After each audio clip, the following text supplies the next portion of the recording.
Hi, welcome to Ava's Kitchen. I'm so glad you're able to join in today too. Today we're going to learn something special.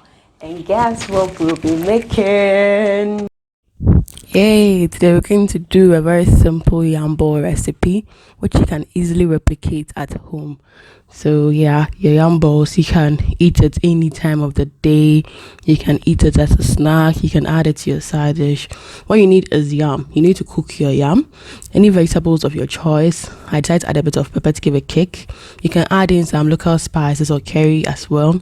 You need a little bit of margarine or butter, some breadcrumbs, and eggs. Eggs are very necessary to help bind it. And of course, we need some salt to taste. So I start off by mashing my yam. Yes, it's cooked. It should be very hot, else you struggle to mash it and get it in a good texture. So you can use your potato masher, you can use your fork, you can use your tapoli.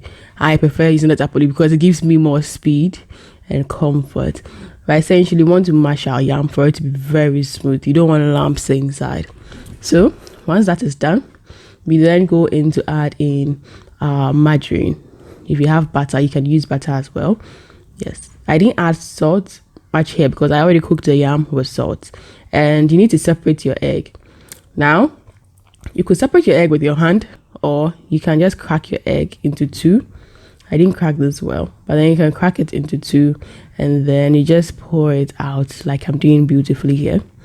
Yes, that's also going to help you separate the yolk from the white part.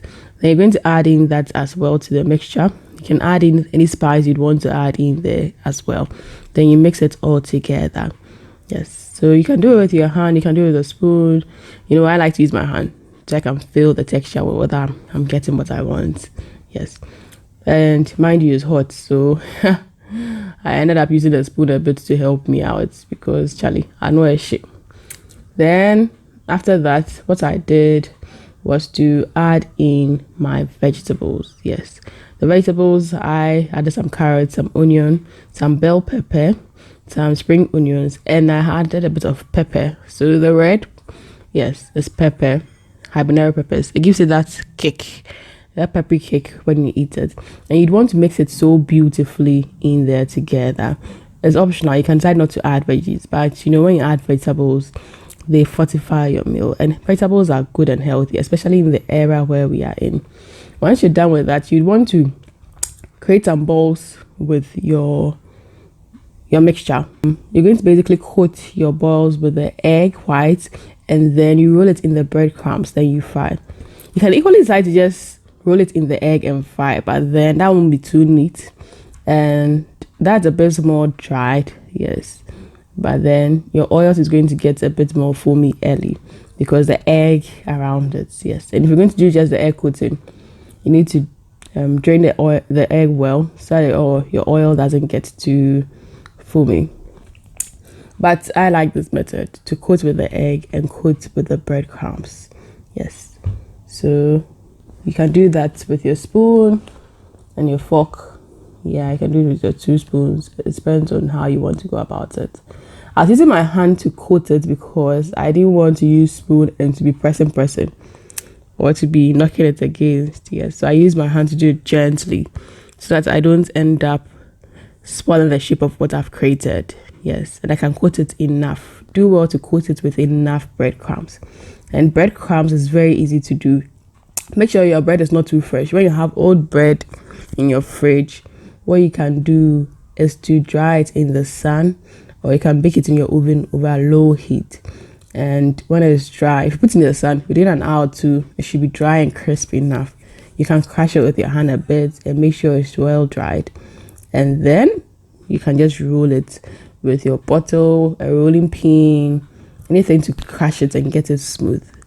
And that's basically how your breadcrumbs works.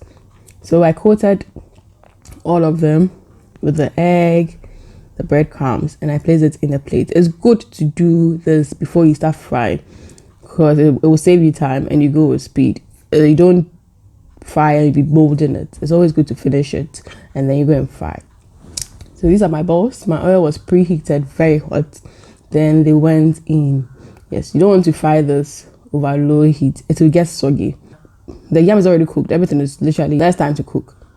Yes, so whilst that is frying, you'd want to be turning and flipping it so that both sides get fried. This is a deep fried dish. Yes, so don't shallow fry, else it's going to take a longer time and some parts may not be well cooked. So you fry over medium heat. You heat it very high, let it heat up on a high heat. Once you put it in, you could put it on a medium heat so it takes the time to cook. And do well not to overly load. If you overly load, it's going to also kill the heat a bit and it's going to be hard for you to turn. If you don't turn it well, it can tear. So if you are new, make sure you know how to go about this so I don't stress yourself. Yes. So basically, once it gets to the color you'd want, I like to have them a bit brown.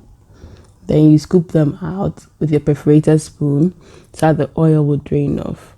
And I had a strainer as well to also drain off a bit of it. Yes. Or you could just use a tissue paper. I like to use a strainer so it drains a bit before I put it onto a tissue paper or anything. So you can do same, and yay, that's our yam balls recipe. Super tasty, super simple, super easy to do. So if you have some yam at home, please do try this yam ball recipe. It is a must try. So yes, these are pictures of my breadcrumbs. This is how I do my breadcrumbs. I just put it in the sun. I cover it up so the flies and dirt won't go in.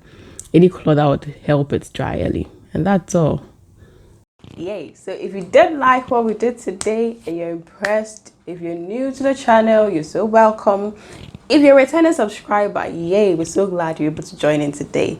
Please do well to like, to share, to subscribe if you're impressed. If you like, if you want to learn more, do well to subscribe, do well to share to bless someone else, and do well to join us in our next food moment as we make every food moment count.